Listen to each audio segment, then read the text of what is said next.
My name is Alina. I'm 38. And I haven't really said this out loud before, not even to myself, not in full sentences anyway, but something in me is fading.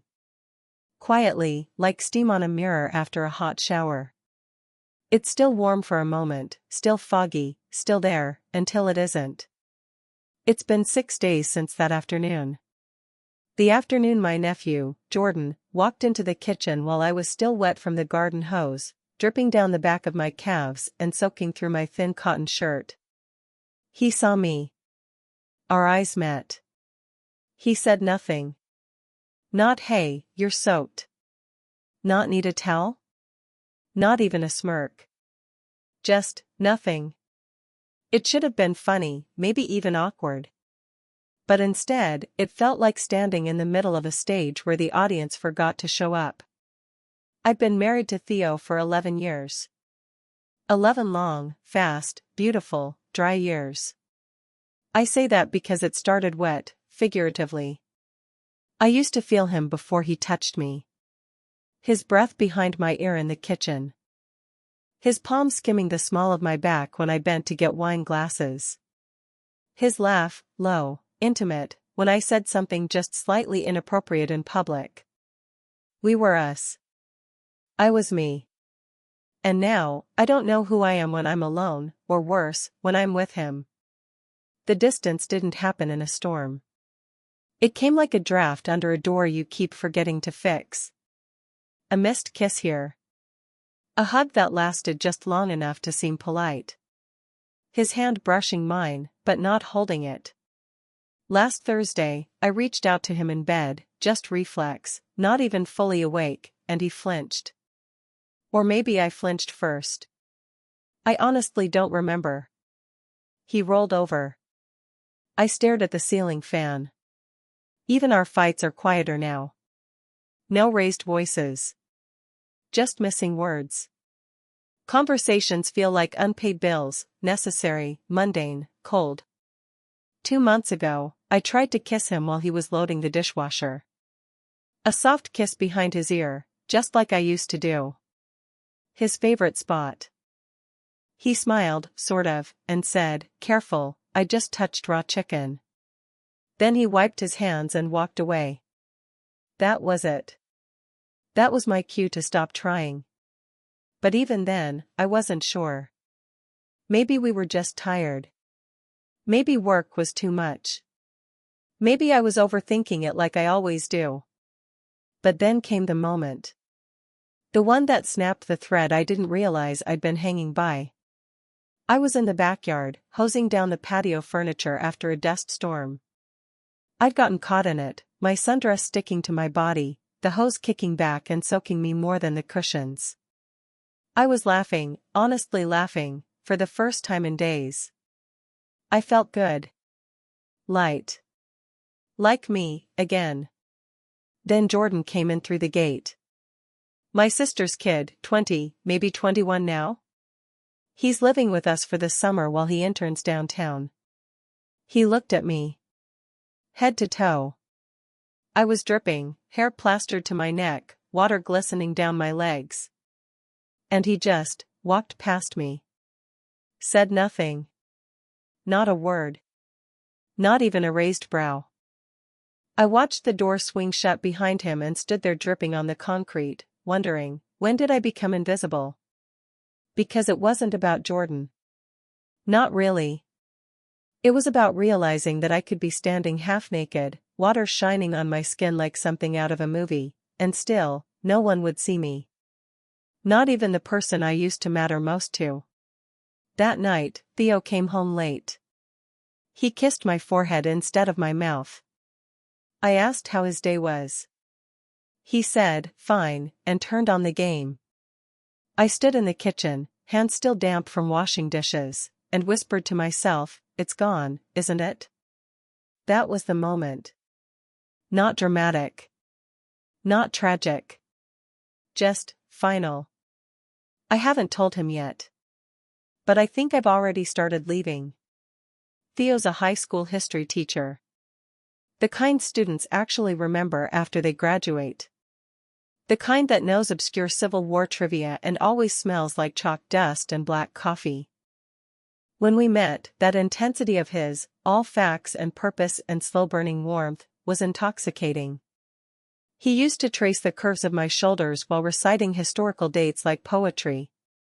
Now, I barely recognize the hands that used to set my skin on fire.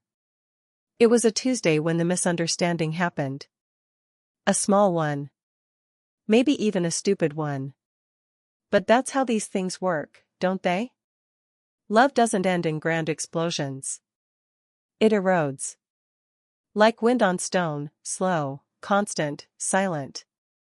I had just gotten home from running errands, groceries, pharmacy, that boutique I keep pretending I can afford, when I found Theo in the kitchen, shirt sleeves rolled up, stirring his famous bolognese. He was humming to some old Sam Cooke track. His hips moved with the beat. He looked up, smiled, and said, "You look beautiful today." I flinched. Not outwardly, but inside, something winced. Because that compliment didn't land on my skin. It slid off. I mumbled thanks, and started unpacking bags. He came up behind me while I was loading the fridge, slid his arms around my waist. His stubble grazed my neck. "Missed you today." It should have felt good. Normal. Loving. But it didn't. It felt like being touched before being seen. "Did you check in on that job interview I told you about?" I asked, my voice low but not cold. His hands paused. "Not yet. I meant to. I got caught up grading." Of course. Grading. Always grading. Always students, always someone else's essays, someone else's narrative to nurture. I twisted gently out of his arms. It matters to me. That you ask.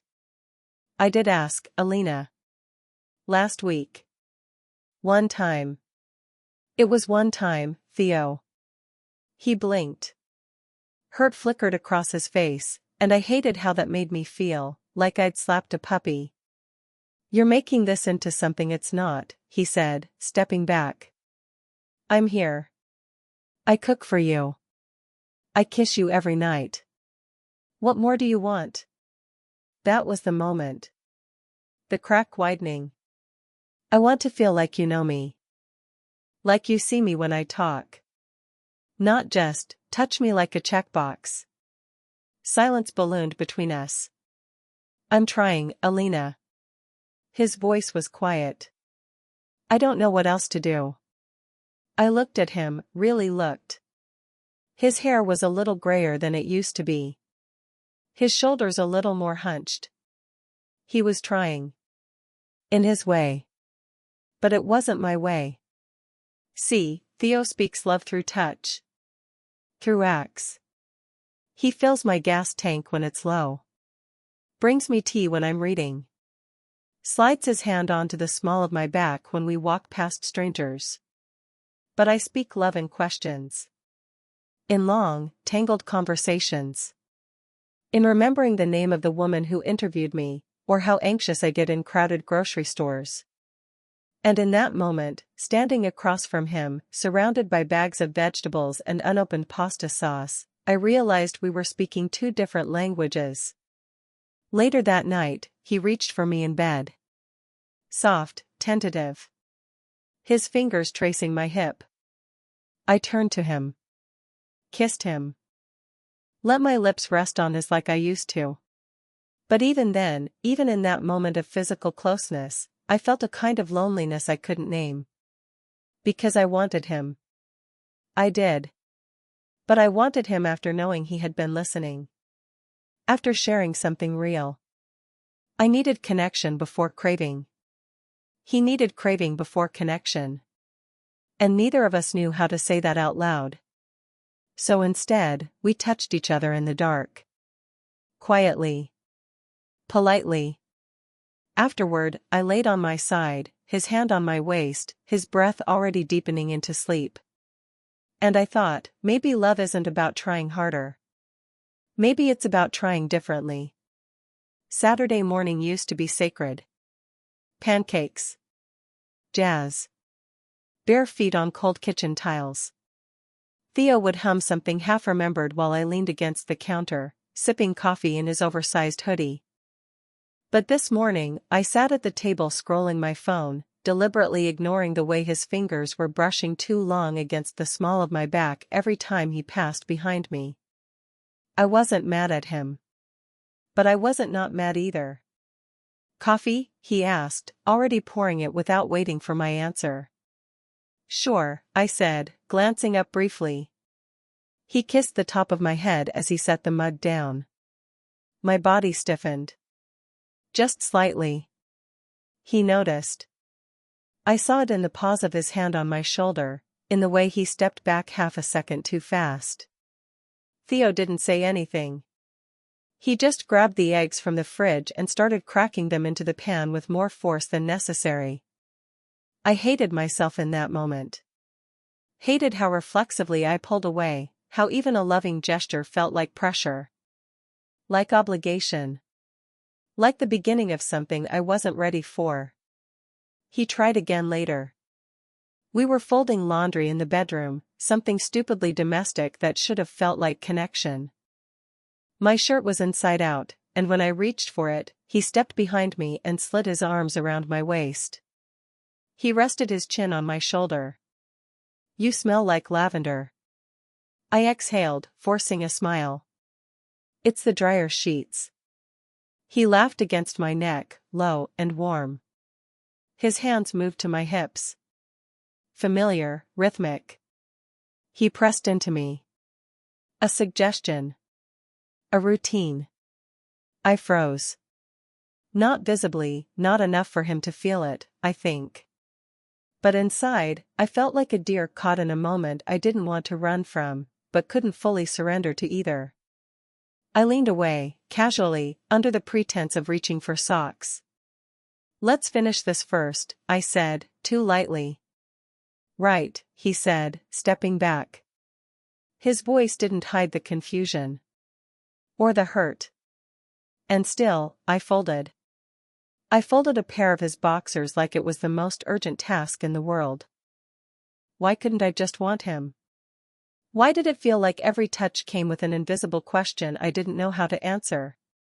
That night, I was brushing my teeth when he came up behind me and smacked my butt. Gently. Playfully. It used to make me laugh. It used to mean he was in the mood, and I'd arch back into him, teasing. This time, I flinched. Not big. Just a little flinch of the shoulder, like a nerve firing too fast. He noticed. Again. I saw it in the mirror, the second his eyes dropped and his smile faded, even though he pretended not to. "Sorry," he muttered, stepping away. "Just playing." I rinsed my mouth. "You're fine," I said, even though everything inside me screamed that nothing was fine. Later in bed, he reached for me. Gently, tenderly. His lips touched mine, and I let him kiss me. I kissed him back. But I didn't feel it. It wasn't that I didn't love him. I did. But my body was quiet. My mind, loud. Is this real? Am I leading him on? Do I owe him this? Is it me? Is it him? His hand slid under the hem of my t-shirt. My stomach clenched. I turned over, away from him, pretending I needed to adjust the blanket. "Long day," I murmured. He didn't press. Just let out a soft sigh and settled back. And I stared at the wall, blinking into the darkness. Why does everything have to turn into sex? It happened over pasta.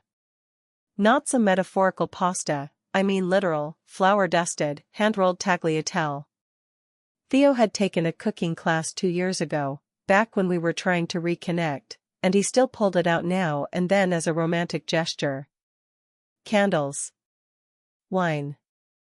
That stupid jazz playlist he downloaded off Spotify called Dinner and Desire.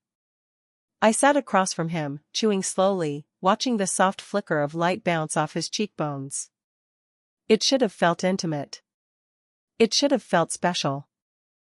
But all I could think about was how carefully he'd planned the food, the wine pairing, even the playlist, and how he hadn't asked me a single question about me in days. "Is it good?" he asked, grinning, swirling his own forkful. I nodded. "Yeah. It's really good." And it was. But something in me cracked anyway. He leaned forward. "You know, after dinner, I thought maybe we could," and that's when I lost it.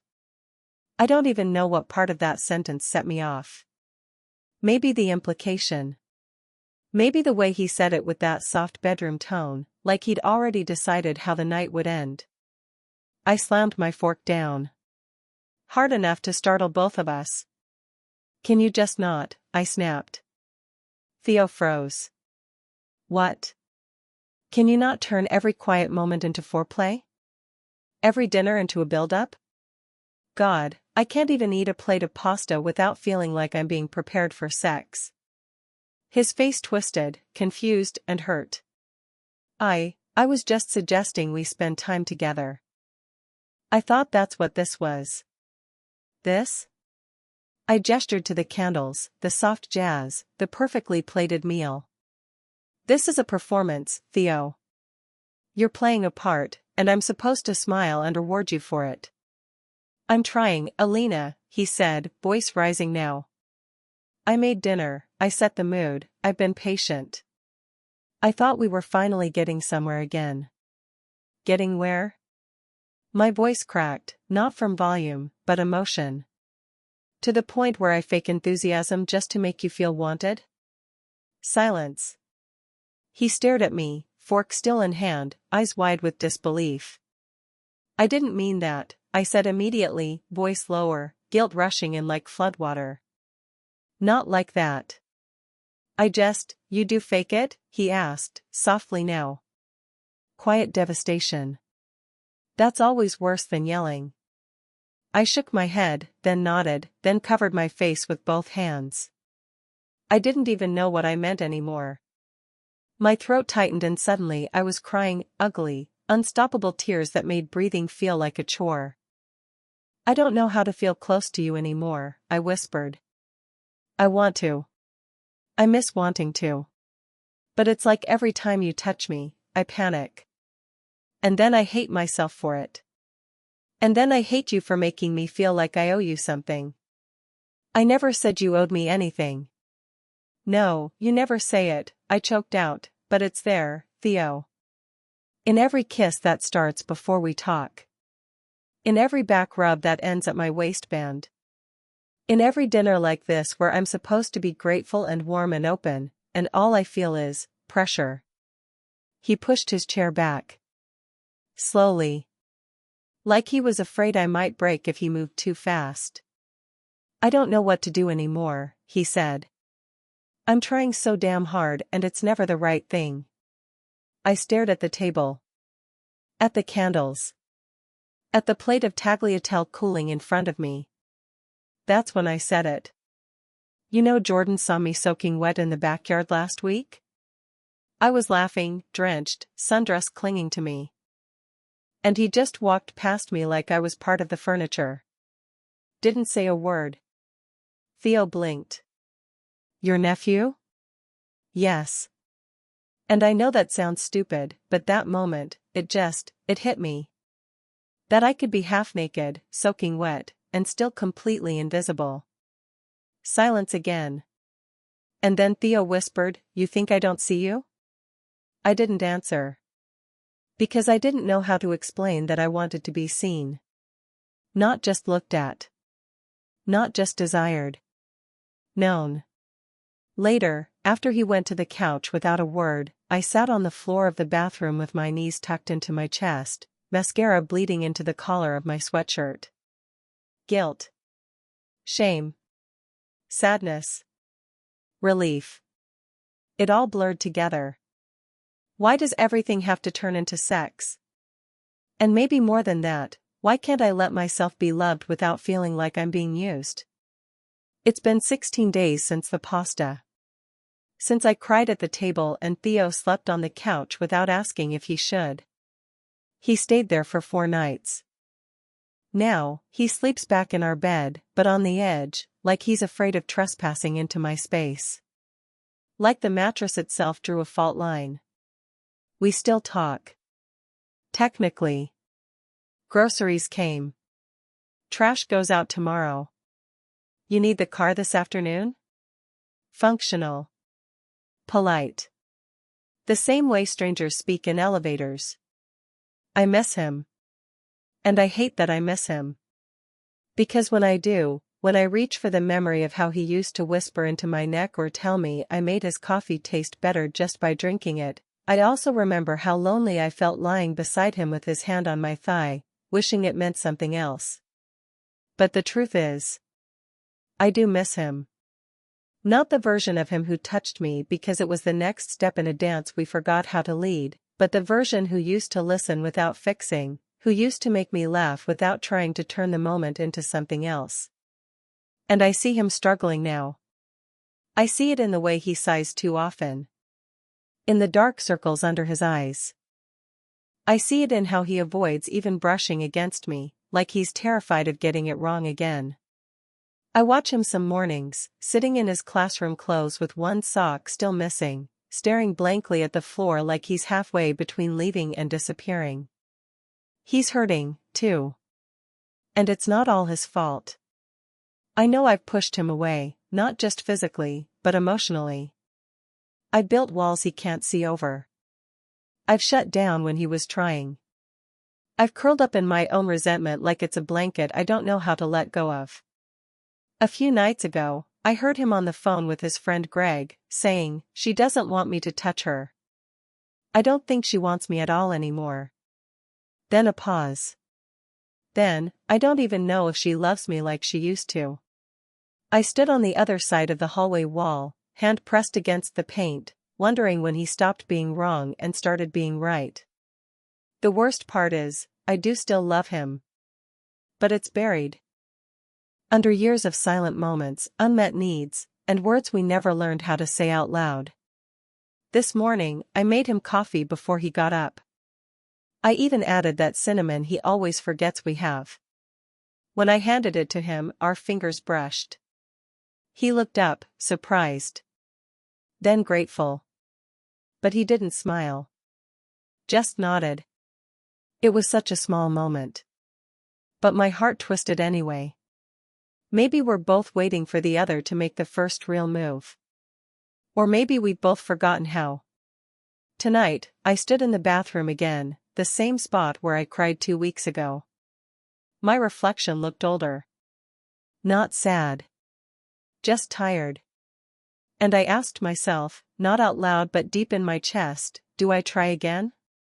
Do I reach for him one more time? Or do I walk away before we forget how to remember what we had?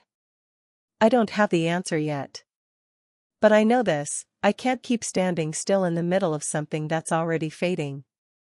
I either walk toward him, or I leave the room. And tomorrow, I'll decide.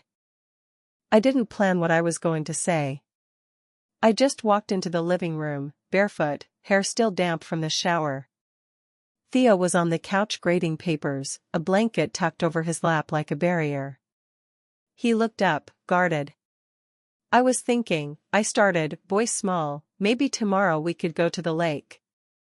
Just walk. No talking if we don't want to. Just, be somewhere else for a little while.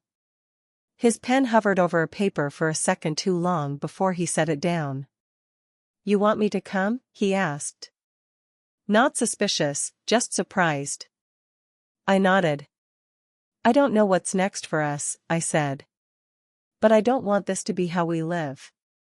This, polite silence. Theo exhaled through his nose. Then he shifted, made room beside him on the couch. I sat. Close, but not touching. We were quiet for a while. The hum of the refrigerator in the kitchen, the faint squeak of his pen cap as he clicked it open and closed. I miss you, he said suddenly, not looking at me. But I don't know how to reach you anymore. I'm afraid I'll do it wrong. My throat tightened. You're not wrong. You were never wrong. We just got lost in different languages. He turned to me then, really looked at me. His eyes were tired, but soft. Familiar. I still want to learn, he said. If you're willing to teach me. I reached for his hand. Slowly. Let our fingers link without pressure. Then let's stop assuming, I whispered. Let's ask. Let's pause. Let's relearn each other. He nodded, and something inside me, just a sliver, unclenched. We sat like that for a long time. No grand declarations. No swelling music. Just skin against skin and the quiet recognition that this moment, was a beginning. Later, when I got up to go to bed, I expected him to follow. But he stayed. I think I'll read out here for a bit, he said gently. Give you some space. I hesitated. Then leaned down and kissed his forehead. It wasn't romantic. It wasn't passionate. But it was honest. See you in the morning, I said. Yeah, he whispered. In the morning. I don't know if we'll make it. I don't know if the version of love we had can evolve into something new. But for now, we are two people trying, softly, carefully, to meet again in the middle. And after everything, maybe that's enough to begin. You know what no one tells you? That love doesn't end like in the movies. It doesn't explode. It erodes. Quietly. Softly. Like water wearing down stone. I used to think love was something you felt. That pull in your chest. That heat between your legs. That safety in someone's arms. But now I think, maybe love is what survives after the feelings fade. What you choose to tend to, even when the fire goes out. What you stand beside, even when it's not warm anymore. I'm still with Theo. We're not back to normal. But maybe that's the point. There is no normal after you've seen the cracks. There's just the choice to keep patching the wall, or let the wind in. I used to crave desire. Not sex, desire. To be wanted. Craved without being consumed. But somewhere along the way, I confused being touched with being loved. And when I stopped craving him, I thought something was broken in me. I thought I was becoming hollow. But really, I was becoming honest. What I've learned is this: desire without emotional intimacy is just choreography. It looks like closeness, but it's just routine. Muscle memory. And emotional intimacy without desire? That feels like friendship with pressure. It hurts in its own quiet, shameful way. For a while, I felt trapped between the two. I didn't want to perform anymore. But I didn't know how to ask for what I really needed, which was to be seen. Not desired. Not needed. Seen. Theo and we started asking more questions. What feels good? What feels safe? When did you stop feeling loved? When did I stop feeling listened to? We answer awkwardly. We get it wrong. We try again. Sometimes I still flinch when he touches me too suddenly. But now, I tell him. And sometimes he pulls away too fast, like he's afraid to offend me just by wanting me. And I tell him, it's not you. It's old wiring. I'm trying to rewire it. I don't think love is about always getting it right. I think it's about staying in the room. Even when you're angry. Even when you're tired. Even when one of you is soaked from a garden hose and the other forgets how to see it. That day Jordan walked past me, and said nothing. It wasn't his fault. He's a 20-year-old kid who probably didn't know what to do with a woman twice his age laughing in wet cotton. But what hurt wasn't him. It was what that moment exposed. That I was craving acknowledgement so badly, I noticed the silence. It made me realize how invisible I'd started to feel. To everyone. Including myself. And that? That was the worst part.